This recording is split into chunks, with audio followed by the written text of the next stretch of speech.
Podcast Factory.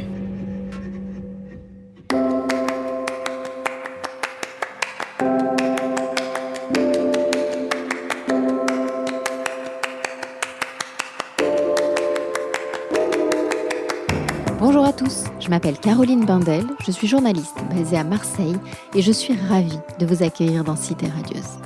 Alors Cité Radieuse, c'est quoi ? Une rencontre, une conversation avec des personnes venant d'horizons très divers mais qui ont en commun de faire rayonner une ville, Marseille. Elles y vivent, y ont vécu ou tout simplement l'aiment pour ce qu'elle a à offrir. Marseille est lumineuse, bouillonnante, arlequinée, agitée. On l'aime autant qu'on la déteste, parfois seulement.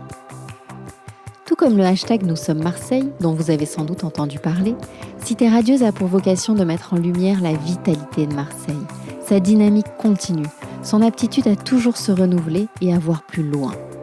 Nous avons à cœur de partager cette fierté collective et ce sentiment d'appartenance avec le plus grand nombre d'entre vous. Tout cela, nous l'avons évoqué avec mon invitée du jour, Daria Kopp, consultante indépendante, événementielle et marketing. Daria a toujours eu envie de Marseille sans trop savoir pourquoi. Enfant, elle voulait être PDG à Marseille sans jamais y avoir mis un pied. Pourquoi cette ville résonne tant en elle, elle n'en sait rien.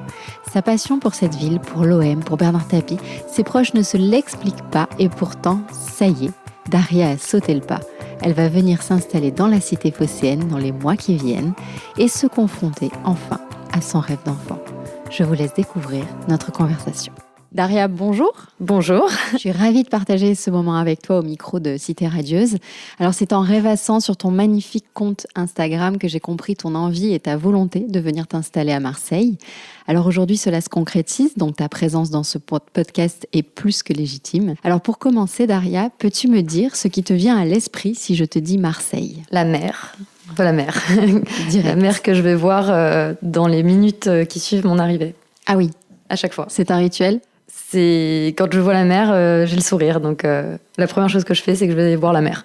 Au plus près, c'est sur le Vieux-Port. Ouais. Et le meilleur spot pour voir la mer, pour moi, il est très précis. C'est, tu sais, au-dessus du bistrot plage, Oui. il y a un monument dont je ne connais pas le nom, je crois que ça s'appelle le monument aux morts de quelque chose. Oui, c'est ça. Ça Et rend hommage. voilà. Et à cet endroit précisément, je trouve que la vue est magnifique. On voit l'île du Frioul en face, on voit la mer, le cercle des nageurs, tout ça. Et voilà, c'est à cet endroit précis que tu nous conseilles. Ouais. Alors avant de venir t'installer à Paris, où nous enregistrons aujourd'hui, tu vivais à Strasbourg. J'ai grandi à Strasbourg. Tu as grandi là-bas, oui. Raconte-nous quel a été ton parcours. J'ai grandi à Strasbourg jusqu'à la fac. J'étais à l'époque en fac d'éco et je suis partie vivre à Londres après ma licence pour parler anglais. Il n'y avait pas de vraie raison en fait. Je me suis dit qu'il fallait que je change d'air, donc je suis partie vivre à Londres. Ça a duré 6 mois à peu près. Et à ce moment-là, je m'étais dit qu'il fallait que je continue mes études. Et je ne savais pas trop quoi faire de ma vie, donc j'ai décidé de faire une école de commerce, comme beaucoup de monde de ma génération. Je vais dire mon mec, qui est devenu mon mari, et avec qui je suis toujours, puisqu'on est ensemble depuis qu'on a 18 ans. Ah oui. Et on s'est rencontrés à Strasbourg, justement. Était parti à Paris faire ses études. Et du coup, j'ai cherché une école à Paris. Je suis venue à Paris. Et voilà, et ça fait 14 ans, je crois, que je suis à Paris. Quelque chose comme ça. Et j'ai fini mes études, j'ai commencé à travailler dans la pub au début, dans le design, retail. Je faisais des concepts de points de vente, voilà. Et ensuite, j'ai même monté ma boîte à un moment qui était une application qui optimisait les parcours touristiques. Et ça n'a pas marché pour des raisons humaines, mais c'était une super expérience. Ouais. C'était quoi l'idée ? En gros, c'était tu vas à New York, tu as envie de voir plein de points différents touristiques, mais aussi de passer par des boutiques, par exemple. Donc, je sais pas, j'arrive à New York, j'ai envie d'aller au Met, j'ai envie d'aller à Central Park, mais j'ai aussi envie de passer par Sephora, Urban Outfitters, etc. Mais en fait, je mets tout dans mon application et ça me crée le parcours le plus optimal. C'est vachement bien. Voilà. Donc, ça optimisait les parcours. Et puis, à côté de ça, on avait toute une... on appelle ça des playlists de lieux à visiter. Donc, en gros, tu sais, on a tous on a tous dans nos téléphones ou dans nos mails une liste de trucs, des endroits à faire quand on va visiter une ville. Parce que nos copains nous demandent. Moi, par exemple, c'est Marseille. Justement, on va en parler. Mais en général, genre, on a toujours des listes. Et ben là, c'était les avoir dans son téléphone et pouvoir les partager hyper facilement avec tous nos potes. Et ça s'appelait à l'époque Citizen Loop. Okay. Et notre développeur nous a lâchés. Et du coup... Voilà, c'était un peu plus compliqué à ce moment-là. Du coup, ça t'a obligé à passer à autre chose. Exactement, mais c'était une super expérience. Et puis ça a duré qu'1 an, donc voilà, c'était super. Et ensuite, j'ai continué à travailler dans le marketing, tout ça, et puis je suis devenue freelance il y a 3 ans, principalement pour des raisons, on va dire... comment dire, c'est juste que le monde de l'entreprise ne me correspondait pas vraiment, comme beaucoup de gens. Et que monter une boîte à nouveau, c'était encore trop récent parce que j'ai eu quand même ces problèmes humains qui ont fait que j'avais pas envie de me relancer là-dedans. Et là, en fait, je suis juste patron de moi-même, donc ça me va très bien. J'ai commencé avec des clients qui étaient des gens avec qui je travaillais en tant que salarié, donc c'était assez facile. Et la vie de freelance est bon, il y a des hauts et des bas, mais en tout cas, elle me convient et je le vrai luxe, c'est la liberté. Exactement. Il y a une petite insécurité qui fait que... Oui, mais en même temps, on ne peut pas tout avoir dans la vie. Exactement. Voilà. Travailler de chez toi, alors c'est magnifique. Ton compte Instagram... Merci, c'est gentil. Nous fait découvrir. Non, mais c'est vrai, il est magnifique, il est inspirant. Ton intérieur est dingue, voilà, en termes de déco. Mais je passe beaucoup de temps à l'intérieur, du coup. Voilà, travailler de chez toi, c'est un bonheur, j'imagine, dans cet environnement. Oui, c'est pour ça qu'on l'a choisi, cet appartement, parce que c'était très important pour moi que ce soit un endroit où il y a de la place, où je peux recevoir des gens, où je peux travailler avec... Parce que j'ai des amis freelance maintenant. Et voilà, et c'est un endroit qui est ouvert et j'avais vraiment envie de... Enfin, je savais que j'allais y passer beaucoup de temps et je voulais que ce soit agréable comme environnement. Ton job aujourd'hui, précisément, freelance, c'est ton statut, ton job, c'est quoi ? Mon job, j'organise des événements pour des entreprises. Voilà, donc je travaille pour des cabinets d'avocats, des études de notaire. Je sais que c'est étonnant, mais des startups aussi, évidemment. Mais voilà, je travaille pour des entreprises, donc je fais pas du tout ce qui est mariage, baptême, tout ça. Enfin, pas de choses personnelles. À mon avis, c'est pas du tout le même métier. Mais voilà, je fais des événements professionnels, un peu de marketing, de conseils en marketing, mais principalement des événements. Et c'est assez chouette parce que ça me permet d'avoir une vie sociale encore... je suis devenue maman il y a quelques temps et c'est vrai que ça me permet d'avoir un côté... un peu funky dans ma vie, de pouvoir organiser des soirées et mes clients sont tous adorables et en fait ça se passe, j'ai l'impression de sortir avec eux quand c'est le jour J, quoi. Qu'est-ce que tu leur proposes ? En fait l'idée je fais toutes sortes d'événements, donc ça peut être des petits événements privés, je sais pas, moi j'invite des clients quelque part et puis du coup on fait un dîner ou une activité de team building, peu importe. Ça peut être des Christmas parties, des summer parties, mais ça peut aussi être des très très gros événements où il y a plus de 500 personnes dans un lieu exceptionnel à Paris. Donc l'idée, c'est surtout de proposer des lieux sympas, nouveaux, qui correspondent parfaitement à la clientèle. Et ensuite, c'est de retrouver des animations pendant les soirées qui sont intéressantes. Mais il y a toujours un côté business dans les événements, c'est-à-dire que je fais pas un événement, à part certains événements, on va dire, comme les Christmas parties, où là c'est pour s'amuser, c'est pour créer du lien dans l'entreprise. Tout le reste, il y a quand même un truc où il faut se dire, je fais pas un événement juste comme ça parce que j'ai envie de faire la fête. C'est des événements où on invite des clients, donc il faut que ça renvoie une certaine image. Donc voilà, on réfléchit quand même à ça. Si on veut donner un tournant, tu vois, à l'entreprise, il faut que les animations soient en rapport, etc. Donc il y a quand même une réflexion qui est intéressante quand on fait ce genre d'événement. Donc tu travailles seul de chez toi et tu as des prestataires externes en fonction de la demande. Oui. Donc en fait je travaille pas du tout seul. Oui, en réalité, jamais seul.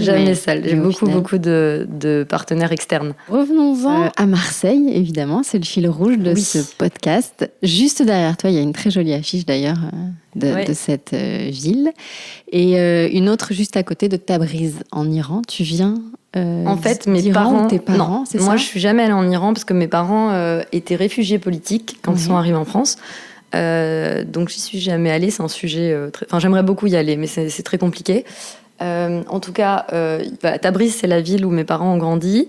Et Marseille, c'est la ville où je veux aller depuis que je suis petite. Donc, l'idée, c'était un peu d'où je viens et où je vais, quoi. Alors pourquoi cette envie de Marseille ? Honnêtement, c'est marrant parce que ça fait vraiment partie de moi et tous mes copains en rigolent. Je peux pas vraiment l'expliquer. C'est-à-dire que depuis que j'ai 8 ans, à peu près, depuis que je suis petite et que je suis en âge de savoir à peu près ce que je veux, je dis à tout le monde que je veux habiter à Marseille. Et pour la petite anecdote, quand mes parents me demandaient, un jour, mes parents m'ont demandé qu'est-ce que tu veux faire dans la vie. Tu sais, c'est ce qu'on demande aux enfants. La plupart des enfants disent, je sais pas, vétérinaire, pompier, maîtresse. Et ben moi, j'ai répondu, je vais être PDG à Marseille. C'est incroyable, à 8 ans. Oui. Et en fait, tu l'avais visité cette ville ou... Pas du tout. Pas du tout. Donc c'est ça qui est vraiment très très étonnant. Et donc mes parents, c'est l'anecdote qu'ils racontent à tout le monde parce que ça a fait rire tous leurs copains. Et je pense qu'ils étaient très gênés. Hein. Maintenant ils en rigolent, mais honnêtement ils étaient très gênés. Donc, par PDG ou par Marseille ? Les deux déjà. Mon père a rigolé. Il me dit toujours, tu veux être PDG de quoi ? Parce que bon, on peut être PDG, ça veut rien dire. Donc après, quand j'ai grandi, je disais, je veux être PDG d'une multinationale à Marseille. J'étais très ambitieuse. Ouais, c'est bien. Donc je suis pas du tout PDG mais ça peut arriver. Hein. Je n'ai que 34 ans. Vu ton parcours, ça peut effectivement encore arriver. Et que beaucoup de PDG viennent s'installer à Marseille. On en profite pour leur dire. Ah, j'ai toujours dit que c'était un peu la Californie française. En tout cas, voilà. Honnêtement, la seule explication que j'ai, c'est que quand j'ai grandi, donc faut se remettre à l'époque, on était dans les années 90, il y avait plein de choses cool qui étaient marseillaises. À l'époque, il y avait quand même l'OM qui gagnait la Ligue des Champions. Bernard Tapie était quand même une personnalité assez importante et représentait bien la ville. Tu sais, je t'en parle souvent quand tu poses tes questions sur Instagram. Je rêve tellement d'avoir Bernard Tapie s'il nous écoute. Mais oui.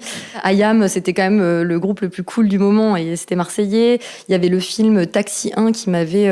c'est sûrement parce que j'aimais Marseille déjà, mais ce film, si tu veux, alors c'est un peu ridicule, je vais vraiment pas passer pour une intello, mais je connaissais toutes les paroles par cœur. Et je les regardais des dizaines de fois. Oui. Ah, c'est drôle. Tu t'es arrêté au combien pour savoir juste ? Oh, très vite. On est d'accord. Je pense que... On est d'accord. Je pense qu'il fallait s'arrêter après le 1. C'est ça.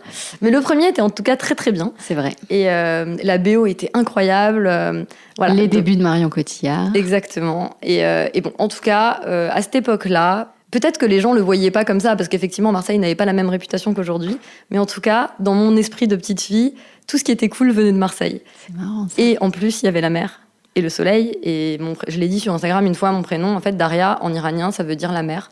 J'allais te le demander justement, ça je savais pas. Et en fait, c'est vrai que je sais pas si c'est mon prénom qui m'a conditionnée, mais en tout cas... Depuis toujours, je suis complètement passionnée par la mer et pour moi c'est la plus belle chose qui soit d'être à la mer et de faire du bateau et juste de voir la mer, en fait ça me suffit. Donc c'est ça qui fait qu'aujourd'hui en tout cas... j'ai cultivé cette espèce de fantasme marseillais. C'est ça, c'est parti de 8 ans où j'ai envie d'être PDG à Marseille. Voilà. Après il y a toute cette culture exactement qui est restée, la musique, le cinéma qui t'a donné envie. Et finalement du coup ta première fois en vrai dans la ville c'était quand ? Et alors là ça c'est très drôle. La première fois, donc c'était des vacances avec mon chéri et qui je suis toujours, qui était quand on avait à peu près 18 ans, je crois. Donc j'ai quand même attendu d'avoir 18 ans pour visiter Marseille. En fait, mes parents ne voulaient pas du tout m'emmener à Marseille parce que déjà, ils comprenaient pas mon intérêt pour cette ville. Et je pense qu'en plus, à l'époque, ça avait pas du tout... ça avait vraiment pas bonne réputation. Non, à l'époque, c'était pas touristique voilà, comme ça l'est pas aujourd'hui. du tout. Et puis les gens se disaient pas, tiens, on va passer des vacances à Marseille. Clair. Donc je pense qu'il n'était pas question qu'ils m'emmènent à Marseille. Enfin, il y avait plein d'autres endroits qu'on pouvait voir. Mais bon, j'avais quand même mes contacts, pour la petite histoire, je me souviens que j'avais un correspondant. Alors je dis correspondant, mais je sais pas comment on appelle ça. À l'époque, on avait quelque chose qui s'appelait MSN. Et en fait, je parlais à un garçon marseillais, je me souviens. Et donc en fait, j'avais tout le temps des liens avec cette ville. Je sais pas, je trouvais toujours des solutions pour connaître des gens dans la ville alors que je n'y habitais pas. Tu l'avais rencontré comment ce jeune garçon ? Sur le chat, là, je me souviens plus. Je crois que c'était MSN. Ouais, c'est possible. Mais comment tomber sur quelqu'un de Marseille, ça ? Ah bah ça, je n'en ai aucune idée. Voilà. J'étais très motivée. C'était très étrange. Donc, à 18 ans, je vais à Marseille. Donc, je vais à Marseille. C'était pas la destination. On était dans le sud avec des copains à la mer. Et en fait, on s'est dit, on va passer à Marseille, passer la journée parce qu'un jour, il faisait un peu moins beau. Et puis, on s'est dit qu'on allait faire du shopping à Marseille. Donc moi, j'étais toute excitée. Je me suis dit, enfin, je vais aller à Marseille. Et puis, j'arrive dans cette ville et je me souviendrai toute ma vie. On est arrivé en voiture sur le Vieux-Port. Et à l'époque, c'est pas du tout le Vieux-Port comme maintenant, tout joli. C'était un carrefour, un boulevard. Enfin, je sais pas comment appeler ça, mais il y avait des voitures partout, ça klaxonnait dans tous les sens. Les gens roulaient n'importe comment. Et déjà, on arrive là en voiture et je me dis, ah ouais, c'est quand même faut se remettre dans le contexte. J'habitais à Strasbourg à cette époque-là. Et Strasbourg, c'est carré, c'est allemand, c'est propre. Les gens sont disciplinés. Donc j'arrive là. On peut pas là. faire plus différente que ces deux villes. C'est exactement. Effet, ouais. Enfin, en tout cas, en termes de culture, mais c'était l'opposé. Donc du coup, j'arrive là et je me dis, waouh, bon, il y a de la vie. Parce que je vois les choses très positivement quand il s'agit de Marseille. C'est limite de la mauvaise foi. Et donc, on arrive, on se gare. Je me souviens, on va rue Saint-Féréol faire les magasins. Et on se dit, on va passer au McDo. On arrive au McDo. Et alors là, vraiment, on s'est dit, mais ah ouais, on n'est pas câblé pareil ici. C'est-à-dire qu'à Strasbourg, il y a des files d'attente, des queues. Ah non, mais tu plaisantes, je sais où tu veux en venir. Et là, on arrive. Ça n'est pas un concept à Marseille, une file d'attente. Et en fait, il y avait un amas de gens. Et il n'y avait pas de queue. Et on se disait, mais en fait, on fait comment pour arriver à la caisse? Donc voilà, j'ai testé. Ça, c'était ta première fois, ton premier choc marseillais. C'est ça. Donc ça n'a pas duré longtemps, c'était même pas 24 heures, c'était la journée. On est rentré, je me suis dit, bon, c'est vrai que c'était pas forcément. Voilà, c'est pas ce à quoi je m'attendais, mais je sais pas pourquoi, je me suis pas démotivée. Mais j'avais pas aimé, on va être honnête, comme ça, ma première impression était quand même un peu dure. Et en fait, tous les ans, comme on allait avec les copains dans le sud, il y avait toujours une journée où on allait à Marseille. Et donc, ça a duré quelques années, comme ça, de mes 18 à mes 20 et quelques, où je passais à Marseille 1 ou 2 jours par été. Et petit à petit, j'allais voir d'autres endroits, donc mon regard s'ouvrait un peu. Puis ensuite, il y a eu les travaux de rénovation qui ont commencé. Donc là, voilà, ça changeait. Bon, il y avait beaucoup de travaux, mais ça changeait. Et ensuite, j'ai une de mes meilleures amies de fac qui s'est mariée avec un Marseillais, donc qui est venue vivre là. Donc j'ai pu découvrir la ville en venant chez elle. Donc là, j'ai commencé à avoir des meilleures adresses, tout ça. Et en fait, petit à petit, j'ai quand même aimé la ville. Enfin, aimer, c'est même pas le mot. Enfin, j'adore cette ville, vraiment. Mais j'avoue, c'était pas un coup de foudre. Ouais, voilà, c'est ça. Je me suis quand même appris à l'aimer. voilà. Et finalement, je pense que c'est comme ça qu'on apprend à aimer Marseille. Ça se passe rarement. Alors, c'est soit on l'aime, soit on la déteste. C'est le pitch de Cité Radieuse, c'est vrai. Mais il faut pas s'en tenir à sa première impression. Je pense. Et c'est ce que je dis. Il faut apprendre à la connaître. Ouais. Elle s'apprivoise en fait. C'est ça. Ça s'est passé comme ça pour toi. Il y a ces étapes-là. Et puis, il y a une autre étape qui est quand même autre chose, c'est l'envie de s'y installer en famille, puisque aujourd'hui, tu le disais, tu as un enfant. Donc, cette envie-là, c'est aller justement au-delà des clichés, au-delà du bashing autour de cette ville qui est quand même très souvent mal jugée. Est-ce que ton entourage a tenté de te dissuader Mais oui. de t'installer à Marseille? Oui, c'est ça, je voulais connaître leur réaction un peu. C'est-à-dire que moi, je veux habiter à Marseille depuis toujours, pour les gens qui me connaissent. Et depuis le début, mais pourquoi? En fait, je pense que tout le monde a toujours pris ça à la rigolade. C'était drôle. Daria, elle aime Marseille. Bon, c'est rigolo. Mais là, honnêtement, après, franchement, j'ai vu l'évolution. C'est-à-dire que quand j'ai commencé à parler de m'installer à Marseille, il y avait vraiment un truc genre mais pourquoi ça craint, ça avait vraiment très mauvaise réputation, c'est sale, ça craint, je sais pas moi, ce genre de cliché comme ça, limite si tu mets les pieds à Marseille, t'es sûr que tu vas te faire buter par une Kalachnikov. Et voilà. Et maintenant on n'est plus du tout là-dedans. On est quand même dans un truc où les gens ont une image complètement différente de Marseille.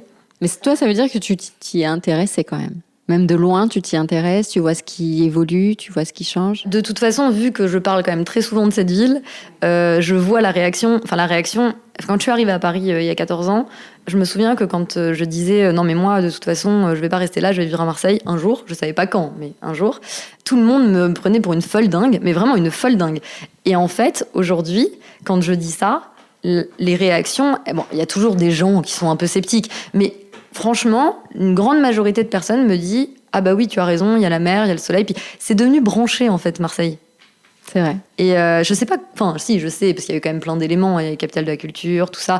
Il y a eu des articles un peu sympas dans des magazines étrangers. Donc voilà, c'est devenu branché. Et tu l'avais senti avant tout le monde.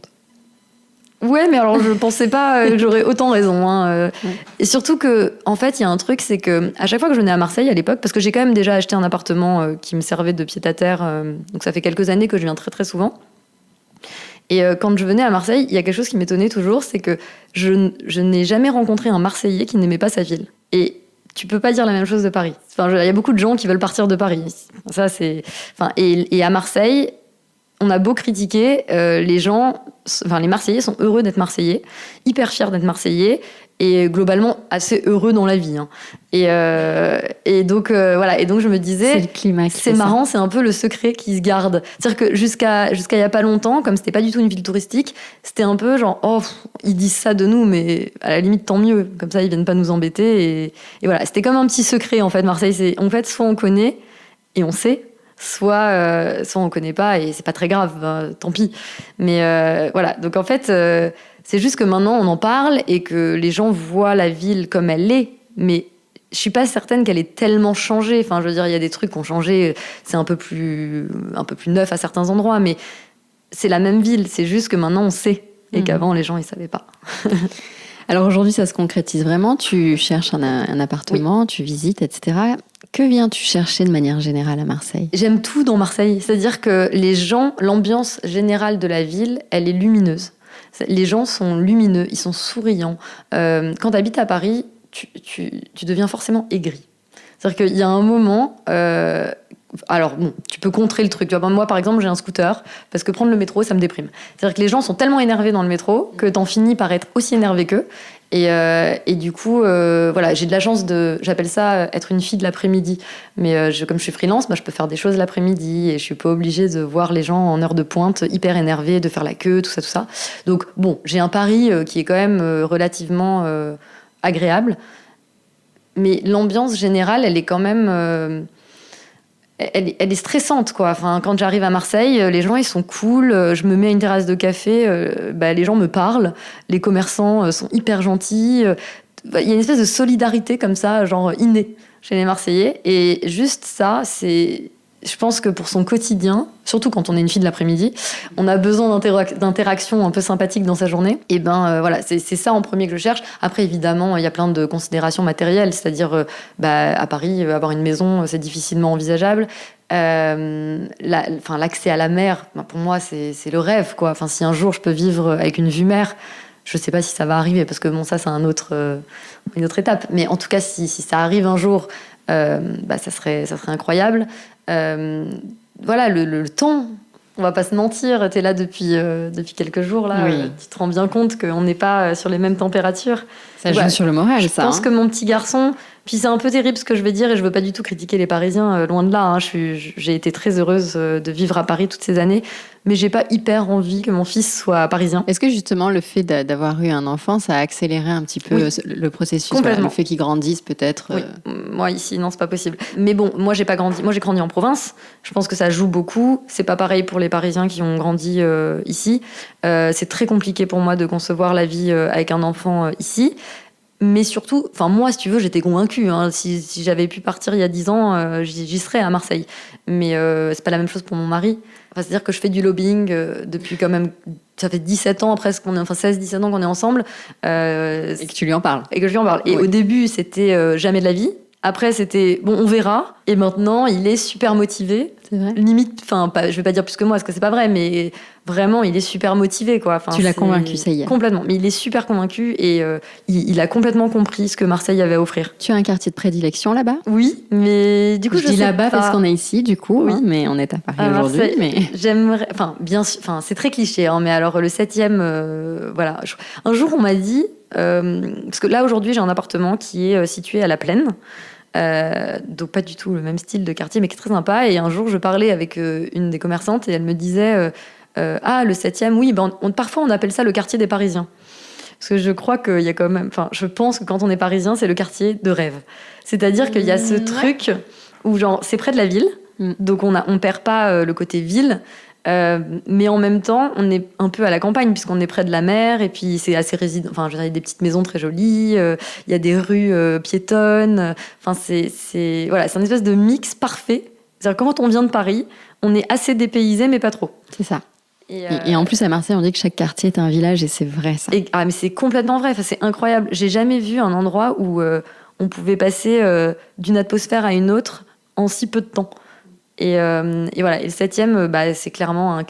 le 7e, il y a Andoum, il y a le Vallon des Offs, il y a Malmousse, c'est incroyable. Pour toi qui aimes la mer, c'est vrai que ça semble évident. C'est ça. Comment vas-tu t'organiser pour ton travail ? Parce que peut-être que... j'imagine que Paris j'en ai aucune idée. Ah très bien. En fait, je suis en pleine justement réflexion autour de ça parce que je pense que dans ma tête, je me disais c'est hyper simple, je suis freelance donc ça va aller, je vais venir à Paris, voilà. Mais en fait, comme ça se concrétise là tout de suite. On est vraiment en recherche active, c'est-à-dire que là, c'est terrible, mais on a fait une offre et ça va sûrement pas marcher parce que voilà pour plein de raisons. Mais je suis très motivée et du coup, ça m'a fait prendre conscience de beaucoup de choses dans le travail et je sais pas. Honnêtement, je sais pas. Peut-être changer tout. Voilà. En fait, je pourrais développer à Marseille, mais je pourrais aussi complètement me reconvertir et c'est pas grave.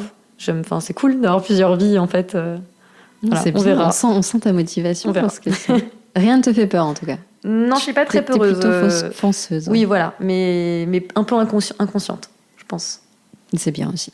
Il faut avoir une petite part d'inconscience. Si tu te projettes un petit peu là, tu imagines comment votre vie à Marseille, tous les trois? Je l'idéalise un peu trop. Ouais. Et je crois que ça va être... Je pense qu'il va falloir que je fasse un travail vraiment quand j'arrive. C'est-à-dire qu'un fantasme, c'est très différent de la réalité. Et comme je dis... En fait, quand je suis à Marseille, je suis tout le temps de bonne humeur. Tout est joli. Et en fait, une situation qui m'aurait fait péter un câble à Paris va paraître plutôt drôle ou marrant. Ça va être... Je vais la vivre complètement différemment parce que je suis à Marseille. Et ça fait toujours rigoler mon mari parce que lui, il me dit mais en fait, t'es d'une mauvaise foi, c'est pas possible, quoi. Tout est génial à Marseille, t'es tout le temps de bonne humeur et à Paris, rien ne va. Rien ne va, j'exagère, mais on va dire que y a des choses qui sont un peu énervantes. Et je le dis. Et en fait, je pense que quand je vais arriver à Marseille, je vais réaliser que tout n'est pas rose. Donc j'avoue que je me prépare psychologiquement à ce que mes débuts soient un peu compliqués et déceptifs. Mais c'est pas grave. Ça veut dire que je sais que c'est pas pour ça que je vais me dire on rentre à Paris, ça va pas. Voilà, j'essaye de pas idéaliser le truc parce que vraiment, si moi là tu me laisses partir dans mes rêves, je me vois aller à la mer tous les jours, je sais pas, faire des week-ends en Provence. Tu vois, une espèce de vie un peu idéale. Alors ça, c'est possible. Hein. Aller chercher mon pain le matin et parler à tout le monde, me faire plein de copains, alors qu'en fait, ça se trouve... voilà, ça va être... c'est quand même un changement de vie, un changement de ville et tout. Donc, on verra. Je pense qu'il faut pas trop s'imaginer des choses. Tu les vivras. Voilà. Et en plus, c'est jamais un amour béat, l'amour d'une ville, l'amour d'une personne, etc. Donc forcément, il y aura des moments, peut-être des moments de déception, mais il faut avoir un regard lucide aussi sur cette ville. Et c'est pour ça qu'on l'aime aussi. Elle est totalement imparfaite, elle est parfois bancale, elle est parfois sale, voilà. Mais c'est son côté aussi très attachant. J'aimerais bien revenir sur le côté sale, parce que ça, c'est un truc dont on parle beaucoup. Je t'en prie. Donc effectivement, il y a un sujet avec les poubelles. Ça m'a toujours étonné qu'il n'y ait pas de local poubelle dans les immeubles du centre. Ça c'est un sujet, effectivement. Mais alors, j'habite dans le 10e à Paris, et c'est pas que le 10e, mais je veux dire, quand les Parisiens me disent que Marseille c'est sale, on va arrêter. C'est pas sale, Marseille. Il y a des quartiers... Je suis très contente que tu le dises. En fait, faut rétablir un peu la vérité. Paris c'est sale. Le métro c'est sale. Marseille, certains quartiers sont sales parce que oui, c'est le centre-ville et que c'est une ville, c'est la deuxième plus grande ville de France. Donc oui, les villes se sont sales, mais il y a plein de quartiers dans Marseille qui sont absolument pas sales et qui sont très jolis et très... Voilà, il faut pas généraliser, il faut pas écouter ce qu'ils disent aux infos. Le sentiment d'insécurité, c'est pareil. Ça, je milite beaucoup avec mes amis, surtout parisiens, parce que quand on vient de Paris, je pense qu'on est très capable de marcher dans Marseille et de pas avoir peur. Je veux dire, il y a des quartiers à Paris qui craignent beaucoup plus que Marseille. Il n'y a pas du tout de sentiment. Je suis peut-être pas objective, mais honnêtement, je pense que tu peux l'attester, mais il n'y a pas de sentiment d'insécurité quand tu te balades à Marseille. Il faut arrêter. Non, pas plus que dans n'importe quelle grande ville. Voilà, exactement. Que ce soit Paris, Londres et New York. Je suis contente que tu sois revenue sur la saleté parce que je suis là 2-3 jours à Paris, je fais beaucoup de choses à pied. Effectivement, je remarque que c'est pas mieux qu'à Marseille. Donc voilà, tu es une merveilleuse ambassadrice marseillaise alors que tu ne l'es pas, mais il y a quelque chose. En tout cas, il y a quelque chose qui vibre en toi. Je sais pas ce que c'est, mais cette ville...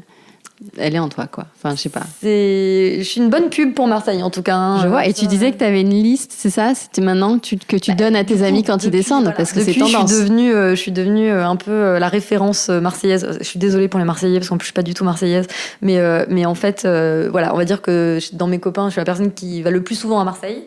Et comme c'est devenu super branché depuis quelques années, tout le monde fait des week-ends à Marseille. Donc ça, c'est quand même la chose qui a le plus changé autour de moi, je pense, là, depuis ces dernières années. Mais c'est récent, c'est tout récent. Ça doit faire peut-être 4 ans, quelque chose comme ça. Mais tout le monde va faire des week-ends à Marseille. Et puis tu vois, il y a plein de gens qui font des collections de mode à Marseille, des choses comme ça. Enfin, je trouve ça rigolo, mais c'est super chouette pour la ville. Et donc, ouais, j'ai des petites adresses fétiches qui évoluent quand même. Mais il y a toujours les mêmes. À savoir... C'est ma prochaine question, je t'en prie, enchaîne. Tu les veux. Oui. Allez, je vais tout dévoiler comme ça. ça sera fait une fois pour toutes. En général, ce que je dis, j'essaye de faire des tours en fonction de la saison. Parce que moi, j'adore aller à Marseille en hiver. Et on fait pas les mêmes choses que l'été. Mais par exemple, l'été, il faut même si c'est un petit peu loin, il faut absolument aller... au moins au Goudes, si ce n'est dans les Calanques, mais au moins au Goudes parce que c'est super accessible. Et en fait, j'adore dire aux gens d'aller là-bas en été parce que au moins ça les fait complètement changer d'avis sur la ville. C'est-à-dire qu'on est dans Marseille, ça fait partie de la ville de Marseille, et on est, honnêtement, on l'a vu, mais c'est comme si on était en Grèce ou quelque chose comme ça. Enfin, on est sur un paysage incroyable, c'est magnifique, la mer est magnifique, les rochers, enfin, tout est beau et c'est super accessible. Et en fait, juste de voir que cette ville, elle a déjà ça à offrir, je pense qu'on change d'avis sur la ville. Donc c'est un des trucs que je dis aux gens en premier, aller au Good, juste aller voir. Et en général, ça leur plaît. Et après, en termes d'adresse plus du quotidien, on va dire, moi, mon appartement, il est à la Plaine, donc à côté du cours Julien. Et il faut absolument aller boire un verre au cours Julien, c'est très sympa. Aller manger à la Cantinetta, qui est un restaurant italien très sympa. J'aime bien leur dire d'aller au Hall de la Major parce que c'est super bien situé et c'est un marché couvert avec plein de choix pour manger. Et donc chacun peut prendre ce qu'il veut et puis ensuite on s'installe et on a une jolie vue sur le port. Il faut absolument aller prendre l'apéro à la Caravelle si on peut trouver une place sur le mini balcon, mais on a une vue sur Notre-Dame qui est incroyable. Qu'est-ce que je leur dis de faire encore ? D'aller visiter le Panier s'ils y sont jamais allés, parce que c'est quand même incroyable. Et évidemment, d'aller au bistrot plage bronzer quelques heures, parce que c'est trop cool de bronzer et de sauter dans la mer depuis les rochers. Voilà, j'en ai encore plein d'autres, mais sinon, on va y passer On va y passer trop de temps, ouais, mais c'est déjà merveilleux. T'en as pas mal. Tu la connais bien. Oui, j'ai pas mal d'adresses. Il y a des trucs que j'ai pas encore testés. Tu vois, il y a la plage de l'Abricotier que j'aimais beaucoup, mais ça s'appelle plus comme ça. Je crois que c'est le café. Le Cabanon de Paulette. Ouais, le Cabanon de Paulette, exactement. Et il faut que j'y aille. Mais je crois que c'est l'endroit un peu branché. Non, mais je vais y retourner là bientôt à Marseille pour chercher. Là, c'est fermé. Ah, c'est fermé déjà. Ouais, ça ferme. C'est qu'en saison, mais ça vaut vraiment le coup. J'irai l'année prochaine. J'ai raté le coche. Ouais, pour cette année. Alors Daria, pour finir, le traditionnel questionnaire de Cité Radieuse qui demande des réponses courtes et spontanées. Si Marseille était une image ? La mer. Je me répète, mais la mer. Si Marseille était une chanson ? J'y ai réfléchi à cette question. Ça pourrait être plein de trucs d'Ayam, mais je pense que la Funky Family, les Bad Boys de Marseille, voilà, c'est ma jeunesse. Si Marseille était un film ? Taxi 1. Et ton expression marseillaise préférée ? J'ai pas d'expression. Je suis pas marseillaise, mais il y a comment on peut appeler ça, un tic de langage qui me fait beaucoup rire chez les Marseillais, que j'aime bien, c'est ça va. Alors, t'es pas la première à me le dire. C'est vrai ? Vous dites ça va pour tout. Oui, mais il faut expliquer dans quel contexte. Parce que c'est pas ça va pour dire ça. Ouais. Parce que la première fois qu'on entend ça, on dit oui, ça va. Et toi ? Et en fait, pas du tout, ça veut dire oui. Mais c'est très drôle. C'est genre... Attends, il faut qu'on essaie de trouver un exemple pour que ce soit un petit peu concret. Genre, est-ce que ça va ? T'es bien installé ? Ça va. Ça va, encore ça marche trop bien. Non, ça marche trop bien. Parce que là, tu réponds ça va, mais... Non, c'est... on se retrouve tout à l'heure à 14h ? Ça va. Voilà. Ouais, exactement. C'est ça. C'est on opine du chef, on dit c'est ça veut dire oui en fait. Ouais. Ça veut dire oui. Mais je trouve ça très drôle. Tu vas voir, tu vas vite t'y faire. Daria, merci 1000 fois de m'avoir consacré un petit peu de ton temps. C'était un plaisir. Est-ce que tu écoutes des podcasts ? J'écoute plein de podcasts. Ouais. C'est quoi tes habitudes d'écoute? Quelle plateforme, par exemple? Moi, j'écoute sur iTunes, je crois que c'est le podcast, sur le téléphone directement. Non, mais je veux inciter celles et ceux qui nous écoutent à faire comme toi, donc à nous écouter sur iTunes ou d'autres plateformes, évidemment, d'écoute, et de vous abonner pour ne rater aucun des prochains épisodes, parce que quand on s'abonne, on reçoit la petite notification. Bah oui, abonnez-vous. Et c'est toujours cool. Merci de me laisser des commentaires, des avis 5 étoiles. Ça m'aide vraiment beaucoup. À la prochaine fois. D'ici là, portez-vous bien. Et Daria, merci encore 1000 fois. Merci.